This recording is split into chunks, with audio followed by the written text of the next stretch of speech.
In this video, I offer what I think are the 5 most important things for you to know about the pastoral letters in the New Testament. We'll begin with number 5 and work our way down to number 1. Number 5, and this one may go without saying, but the pastoral letters are letters, and they are ancient letters. This is why we call them pastoral letters. We've seen many times before that letters contained certain standardized elements: a salutation with the name of the sender and recipient, a thanksgiving, a body that outlined the main concern of the letter, and a conclusions with greetings to and from other individuals, as well as some well wishes. These are the kinds of things that make letters letters. Yet, there were a variety of different kinds of letters. There were letters that were no longer than a modern text message, giving brief business instructions. And most ancient letters were surprisingly short. Everyday letters averaged somewhere around 200 words. The letters in the New Testament are a little bit different, ranging anywhere from about 300 words on the shorter end, with texts like Philemon, 2 John, and 3 John, and 7,000 on the longer end, as is the case with Paul's letter to the Romans. And Romans is more of a treatise that's embedded within a letter. And we see something very similar with several other New Testament texts that are letters or have elements of letters, but seem to be letters of a very different sort. This is the case with texts like Hebrews, James, and Revelation. It appears that Paul's early use of the letter format to propagate ideas stuck and became popular with later New Testament authors. All of this to say, there are a variety of different kinds of letters, and letters don't all come in one shape or size. But the pastoral letters are unambiguously letters. They contain most of the element that characterize letters as letters. Number 4. The pastoral letters are addressed to 2 different individuals, Timothy and Titus. The reason that these letters are called pastoral letters is because they're addressed to individuals about pastoral concerns. In these letters, the author, named as Paul, is presented as a sort of pastoral mentor to 2 different recipients, Timothy in 1st and 2nd Timothy, and Titus in Titus. These 3 letters have long been grouped together canonically, along with the letter to Philemon, because all of them are addressed to individuals. And we can gather some information about these individuals, about Timothy and Titus and their relationship to Paul on the basis of the pastoral letters, Paul's other letters, and Acts. Timothy is a character in the historical novel Acts, though Titus doesn't show up there. But both are mentioned several times in other non-pastoral letters that are written by Paul. From Acts 16:1, we learn that Timothy was the son of a mixed marriage. His mother, Eunice, we learn her name from 2 Timothy 1:5, was Jewish, and his father, whose name we don't know, was a Gentile. Apparently, Timothy was not circumcised 8 days after he was born, per Jewish custom, because Acts also indicates that Paul circumcised Timothy as an adult, and surely this helped to form a close bond that Timothy and Paul had with one another, as is indicated by both Acts and the letters of Paul. In both of these texts, we find Paul sending Timothy to and from various locations on missionary journeys in order to support him. Timothy was so well trusted and close with Paul that he's listed as a co-author in the salutations of 2 Corinthians, Philippians, Colossians, 1st and 2nd Thessalonians, and Philemon. This makes Timothy the only person who is both the recipient of a New Testament letter and also the author of New Testament letters.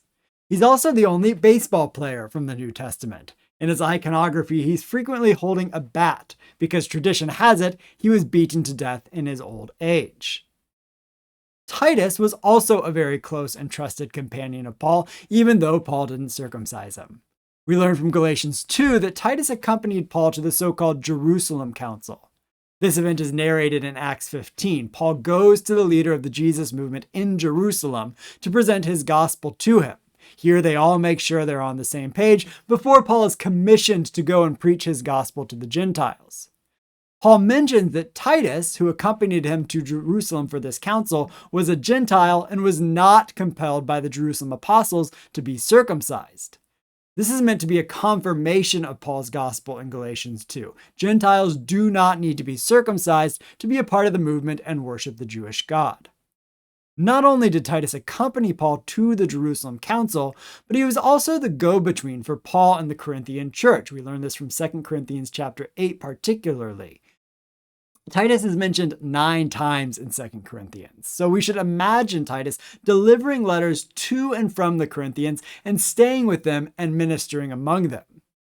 In Titus 1:5, it's suggested that Titus is ministering on the island of Crete. So he starts ministering in one area, probably a couple other areas, and the letter of Titus imagines him ending up in Crete when he receives this letter.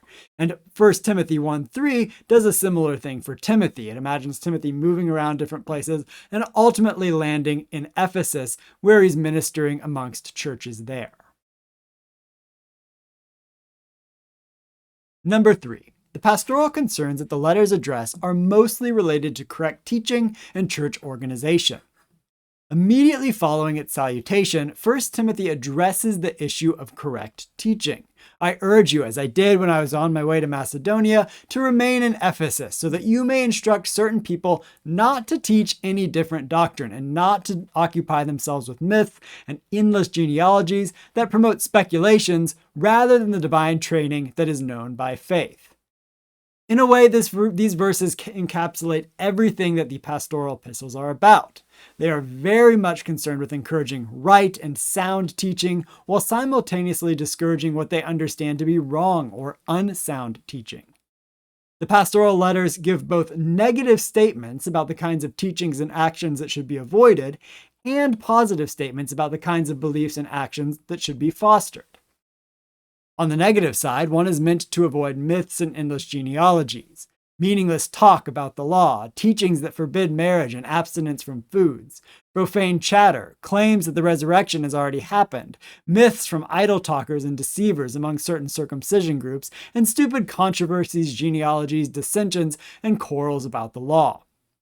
On the positive side, the pastorals offer a host of commands about how one should think and live. Things like making supplications and prayers and intercessions for all people, being an example with respect to speech, action, love, faith, and purity, speaking kindly to older men, sharing in sufferings, and teaching sound doctrine. Some of these are specific to individuals addressed in the letter, that is to Timothy and Titus, and some of these commands are more generally meant for all who are under their pastoral care. Also on the side of positive commands, or how one ought to think and act, the pastorals provide specific instructions for people with various social identities and give various guidelines and qualifications for positions in the church: bishop, elder, deacon, and widow. The requirements for bishop come in 1 Timothy chapter 3, for elders in 1 Timothy chapter 5, as well as Titus 1. Deacons or servants are addressed in 1 Timothy chapter 3, and widows in 1 Timothy 5. Finally, the pastoral letters also give instructions for how persons of varying identities and social positions are meant to live. Men are addressed in 1 Timothy 2 and Titus 2, verses 2 and 6.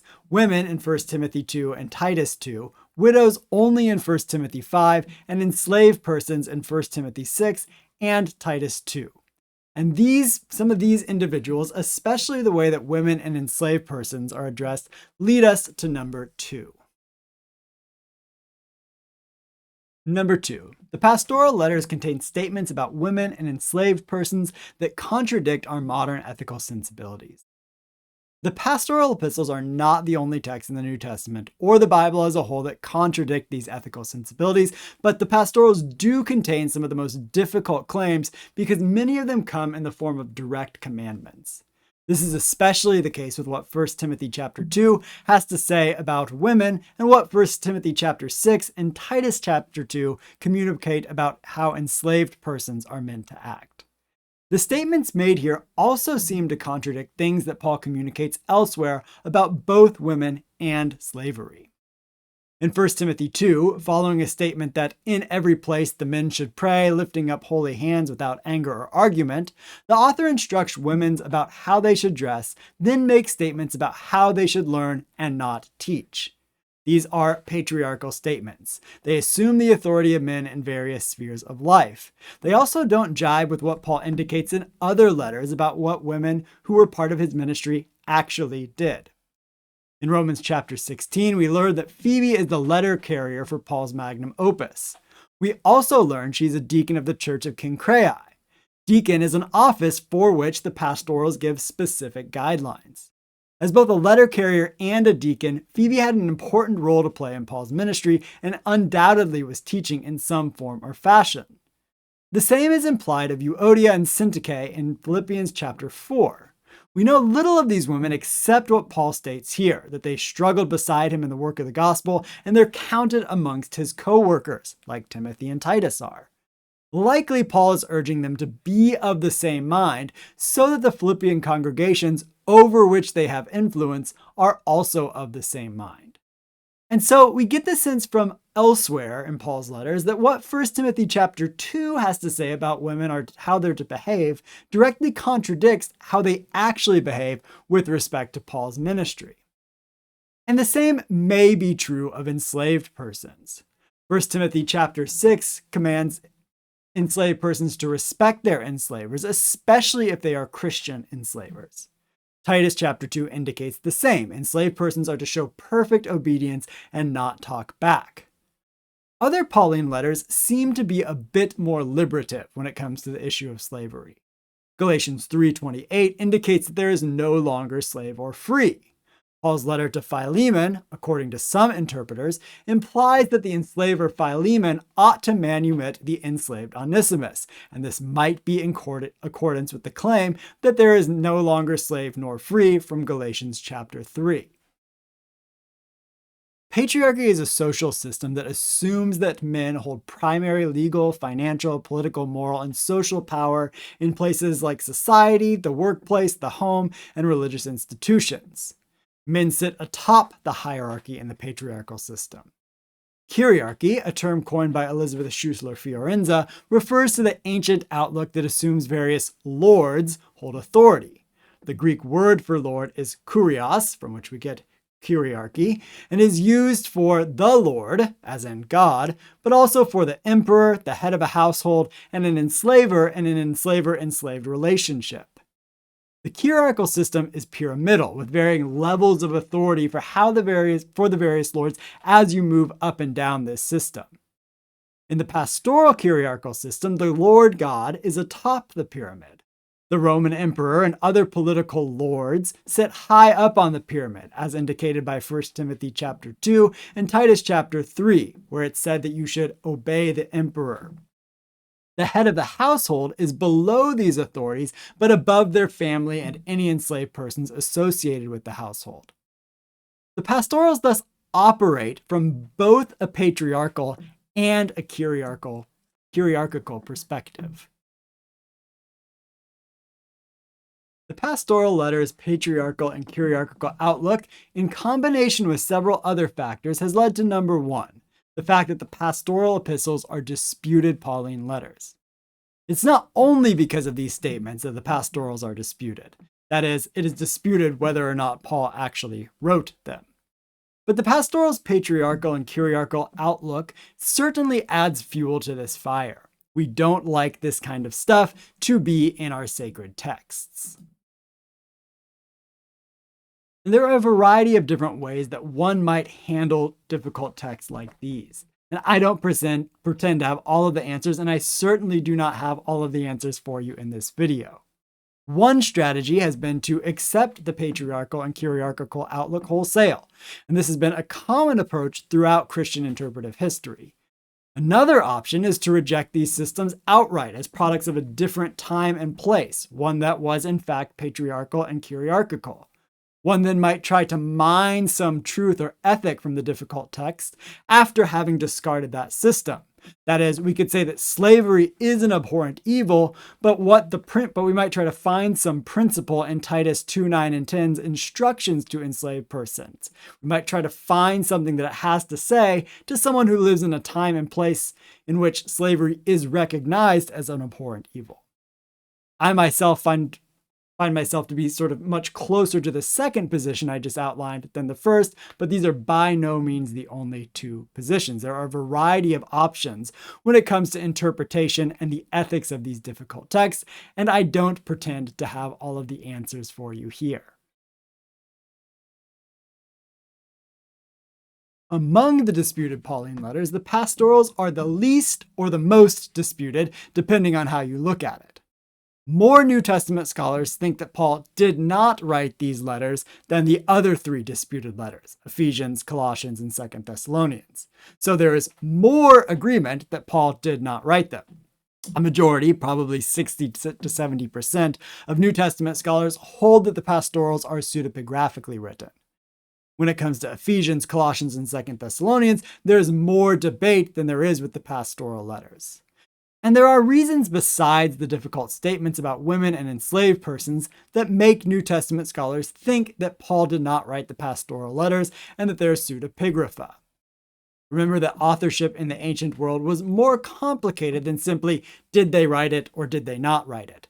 There were different kinds of authorship and a variety of reasons that a text might be written pseudepigraphically. These are the main reasons that many think Paul did not write these letters, and they have to do with theological variants from other letters, stylistic and vocabulary variants from Paul's other letters, implied ecclesiological development, and implied doctrinal development. With respect to the theological variants, the pastorals are concerned with very different things than are the other Pauline letters. They don't mean to lay out theological principles, expound upon Paul's gospel like Romans does, or mediate between different positions. As to stylistic variation, the pastorals repeat a number of phrases that don't appear in other letters, things like sound teaching, sound speech, sincere faith, and the saying is true.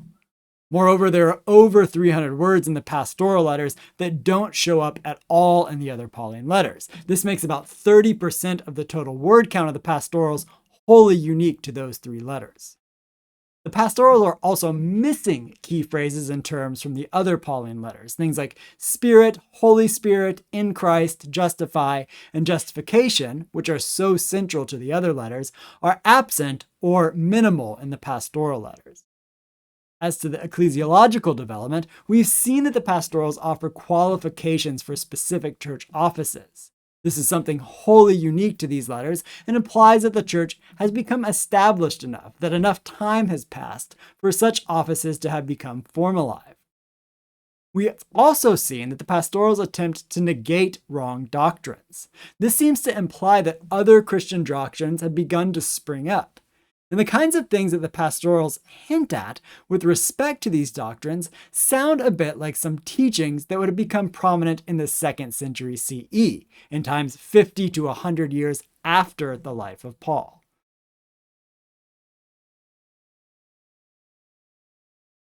While not all New Testament scholars think that the pastoral letters are pseudepigrapha, a majority do. And among this majority, there are a variety of different positions about what kind of pseudepigrapha these letters are. Some think they're outright forgeries. Someone was trying to fool Christians into thinking that Paul wrote these things to Timothy and Titus. Some think that they are honorable pseudepigrapha, that the person or persons composing these things in Paul's name actually thought that Paul might write these things about these topics, but the person writing them knew they weren't fooling anyone into thinking that Paul actually wrote these letters to his mentees. And still others think that the pastoral letters might be pseudepigraphical expansions of fragments of letters written to Timothy and Titus. That maybe some of the things in these letters are truly in Paul's words, while others are embellishments.